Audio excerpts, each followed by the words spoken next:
Hello Aries, Aries Rising and Aries Moon people. This is your monthly astrological horoscope for the month of August 2017. And this month is very, very interesting when you think about it, because we don't really have a whole lot of new going on, but what is there is huge. And I want you all to stay tuned. I'm also going to be putting out a special video here probably sometime this week about the Uranus retrograde that's also coming. And you know who is waiting to jump up in Daddy's lap. The way I'm sitting, big fatty here, big chubs, doesn't feel confident just leaping up the way he did where I was sitting before. So what's going on this month? Well, this month we've got a lot of leftover energies from July. At the very end of July, the 31st, we had Venus moving into the energies of Cancer, into your 4th house of home and family, where she will be pretty much for the majority of this month. And when Venus is in the 4th house, this is actually a really, really good time to start planting some roots when it comes to your love life, and also starting to maybe even plant new roots, or to start nurturing and fertilizing the roots that you have with your love life, especially if you have your partner already living with you. This is a wonderful month for those of you thinking about having that discussion about finally moving in with a partner, or perhaps actually, maybe merging a little bit, bringing people together, getting partners and family members together and things like that. This can also be a wonderful month for those of you who are looking to actually sell a property or unload a property or a piece of property at a very good price. Venus does tend to benefit the seller. We also have Mars in this area all month, and I'm sorry, Mars is actually in Leo, in your 5th house of love and romance. I was looking at the wrong thing. I don't have my glasses on. And with Mars in your 5th house of love and romance all month, you can expect that, there's going to be a lot of opportunities for extra physical passion for a lot of you out there. And there may even be a big opportunity for a lot of you Aries people who are single to actually start meeting people who are, let's just say, a bit more dedicated to the idea of getting into a relationship, who are a bit more serious, a bit more strong in their convictions there. But be careful with Mars in the 5th house, because that does make emotions go a bit high, and sometimes it can make people put a lot of pressure on themselves to get into a serious relationship. It's kind of like a person after 2 weeks of dating wants to know when we're going to get married. That person's putting a lot of pressure on the relationship, and that's probably got nothing to do with you.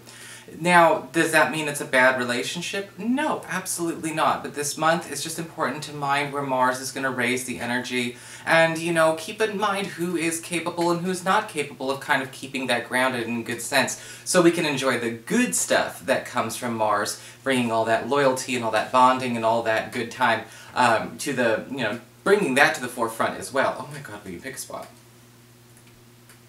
Sorry. He is just really distracting, and he's making biscuits on the tummy. Alright, so, moving on into the proper August new transitions. A lot of you are probably already very well aware. On the 7th, we've got a full moon lunar eclipse in Aquarius, in your 11th house of friendships and social networking. And full moon lunar eclipses do bring ends. They do bring endings. A lot of people get confused about what eclipses do. Lunar eclipses bring endings, solar eclipses bring beginnings, and so it's important that you remember that so you can prepare. Now, the nice thing about eclipses is like there is a big push at the start, but the energy lasts a long time, so it's not going to all happen on the 7th.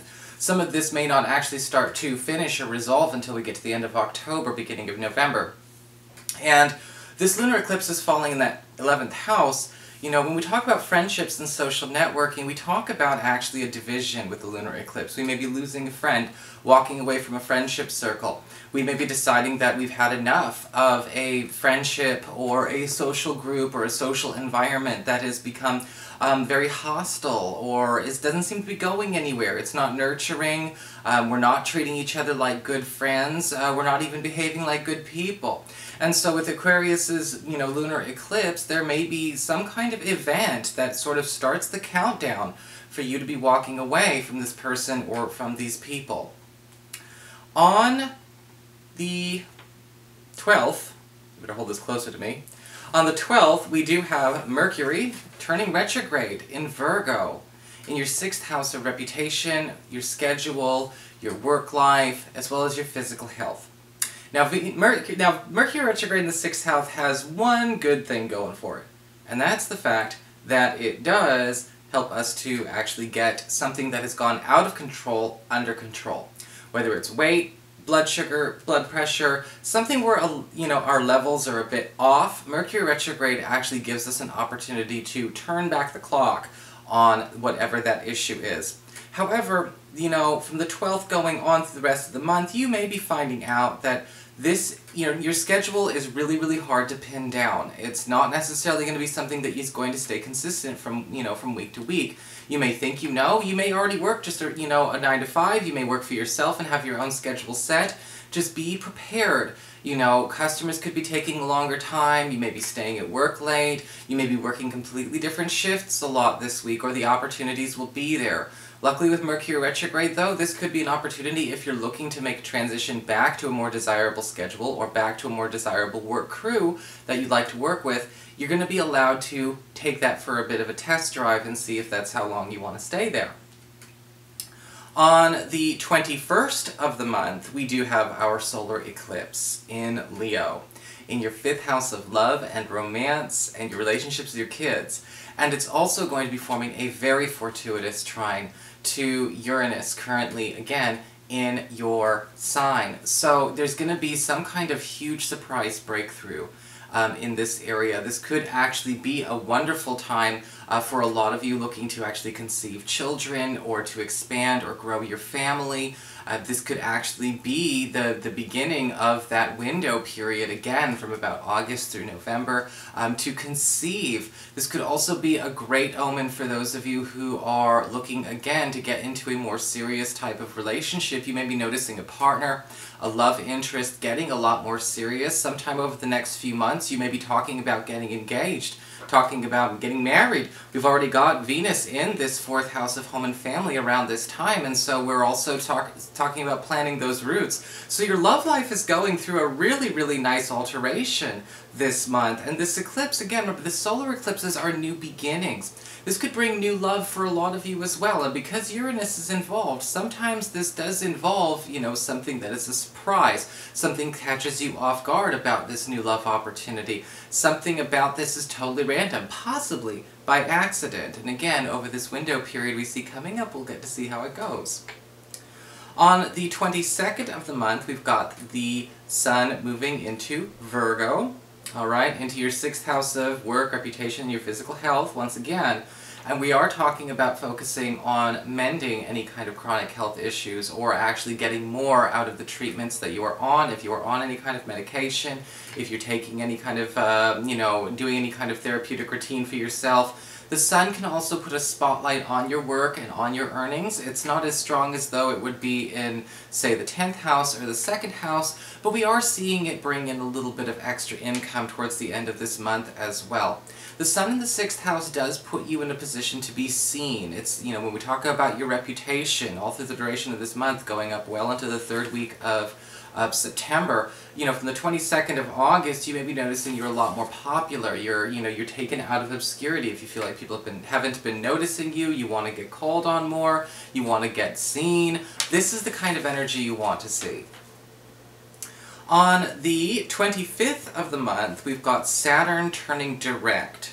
Okay, Saturn's turning direct in your 9th house of higher education, travel, government, legal proceedings, as well as your spiritual life, your academic careers, and things like that. Now, while Saturn was retrograde, a lot of rules were loosened. A lot of rules that didn't make sense, a lot of decisions, a lot of commitments that didn't make any sense, didn't belong there, were getting pulled away from you or had the opportunity to be appealed or overturned. And I hope that you took your time to take the initiative and be the initiator with those things, because now that Saturn's going direct, it can make it a bit more difficult, I guess you could say, to get those things overturned, get those things taken off the table. With Saturn in the 9th house, however, we do have a good opportunity to at least get something underway that is meant to basically further your career, or again, your academic performance, or your ability to reach a broader space or a broader scope through some kind of long-term commitment. Something that's going to carry you through December is going to come up towards the end of this month. This may be a commitment to school, a new education program, retaking exams, or possibly even getting some kind of new certification or credential. That opportunity is there, and it will actually bolster your take-home income, but also bolster your prestige and your stature when it comes to your work life. On the 26th of the month, we've got Venus going into Leo. And again, it's in your 5th house of love and romance, your relationships with your kids. And even though Mars is still there, bringing up a lot of tension, a lot of, emotional highs, I know some people like the chaos, but I mean, it needs something to soften it. And when Venus goes into this area, that's exactly what she's going to do. And we're going to be noticing more sweetness, and hopefully we're not fighting very much, but we're going to be loving as much as we fight once Venus goes into this area. When Venus and Mars come together for single people, you tend to see a very romantic comedy kind of situation where people almost don't like each other in the beginning, but they can't help but having all of that tension. And so you may be actually meeting a lot of new people that for some reason you don't seem to get a good impression of, but you can't get out of your head if that's what you're looking for. We also have Mercury retrograding back into this part of your chart at the end of the month, and there may be an opportunity to make some reconnections happen. And this is definitely focusing more on the relationships with your children. We have a nice opportunity to start mending relationships or getting things back on a good foot with a child, especially in September, but towards the end of August as well.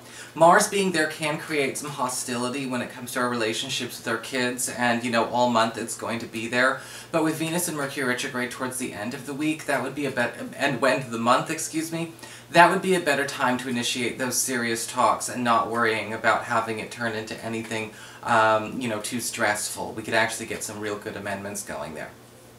So that is your horoscope, Aries. I hope you enjoyed it. If you did, please like, share, and subscribe. I appreciate it. And of course, if you ever want to get a session, you can always follow the links below, or go to integrativemysticism.com.